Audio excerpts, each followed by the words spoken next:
we are all in various ways. Well, maybe some of us are. Maybe some of us aren't. Trying to figure out these tensions and synchronizing race, class, gender, broad-based strategy that also accounts for distinctions in history and experience. The other side is sticking to what it knows best, sending unsolicited pictures of your dick on your phone. And if somebody had told me that Eric Bolling did not send pictures of his dick on his phone, I would be genuinely shocked. I might commit, as an example, I would make a bet if Eric Bolling did not send unsolicited dick pics and did not try to use Yankee jerseys as a way to brag his way into betting women, I would watch Joy Reid's show every day for a year, uninterrupted. You know how torturous that would be. That's the kind of bet that I would be willing to make. Fortunately, I don't have to watch Joy Reid's show every day for a year because, of course, almost 99.9%, because he still denies it, blah, blah, blah, blah, blah, Eric Bolling was part of the sexual harassment culture at Fox News. Shocking. Here is one of the women that he harassed, Caroline Heldman. She's an assistant professor at Occidental College, and she is on with one Joy Reid to discuss not just Eric Bolling, but the whole aged out, grotesque, imploded, middle-aged manhood of frat culture, not fun frat culture, at Fox News. I'm going to read a bit of a Facebook post by Caroline Heldman. And this is what she wrote on Facebook. Bolling would contact me by a phone and text after shows, sometimes to apologize for his behavior and then do it again, and sometimes just to talk. He said he wanted to fly me out to New York for in-studio hits and have, quote, fun. He asked me to have meals with him on several occasions, but I found excuses not to go. Once he took me up to his office in New York, showed me his baseball jerseys, and in the brief time I was there, let me know that his office was his favorite place to have sex. This is Eric Bolling in 2011 talking to Ms. Heldman on air. Just take a listen to this. Boycotts are the most American thing you can do. I'm shocked that she said, the great Dr. McHotty said that it's the most American thing you can do. It's the least American thing you can do. Dr. McHotty. And joining me now is Caroline Heldman, who is a former Fox News guest. And joining us now is Dr. McHotty. No, I'm just kidding. All right, go ahead. That is, can we just, I hope everybody caught that. He actually did. Let's just play that again. Because this is like, if he felt comfortable doing that shit on air, I mean, what didn't this motherfucker do off air? Play it again, and then we'll play it through. Boycotts are the most American thing you can do. I'm shocked that she said, the great Dr. McHotty said that it's the most American thing you can do. It's the least American thing you can do. Dr. McHotty. And joining me now is Caroline Heldman, who is a former Fox News guest, frequent Fox News guest, who is the accuser I was just talking about, accusing him of sexual harassment. Caroline, thank you very much for joining us. Good morning, Joy. And can you tell me, about how far does this date back, this kind of treatment of you? We just played a clip from 2011. Did this begin almost immediately when you began appearing on Fox, or did it start to happen over time?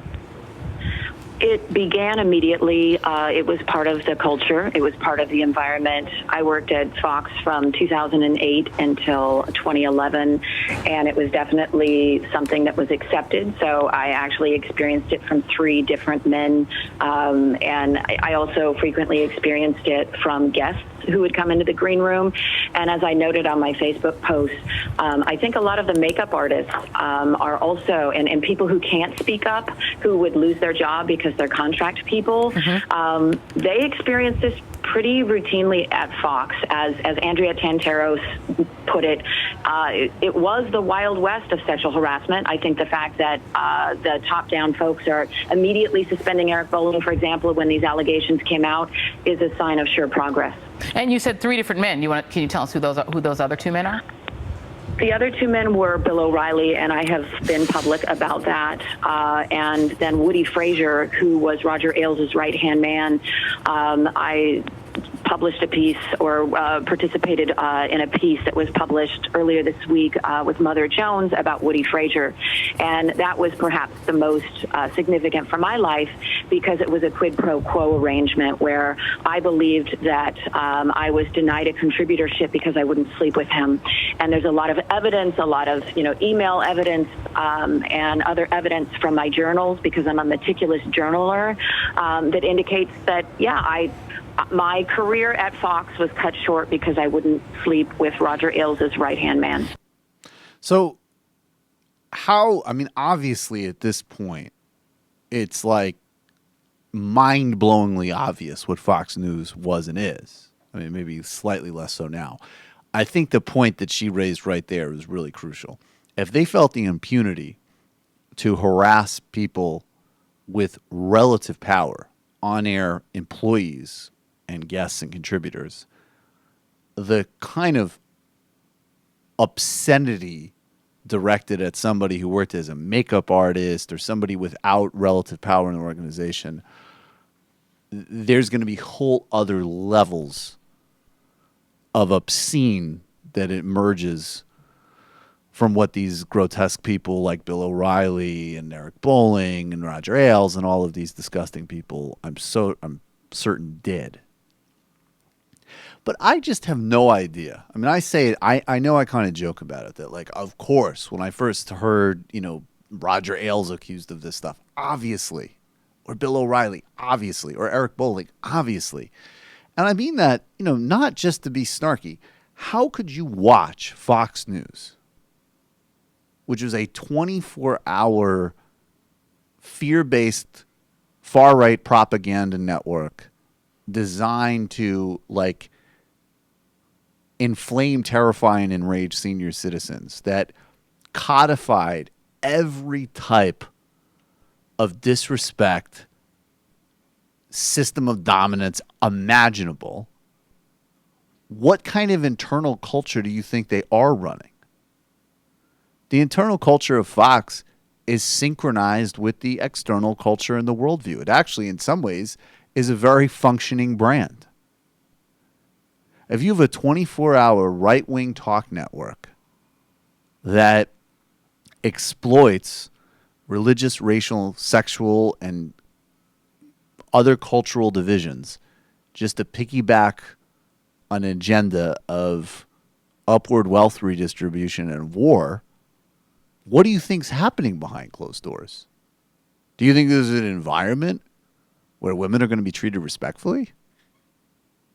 And I have no doubt, we've heard some hints of it too, there's going to be a lot more story about the racism at this place. I think it's a feature, not a bug. Hi, folks. Sam Seder here. We still need your help on our Patreon page. YouTube ads have come back, but not nearly as much as we had before. So if you can help us out, any little bit helps. Head over to our Patreon page right at this URL, and you'll help us keep helping you by making videos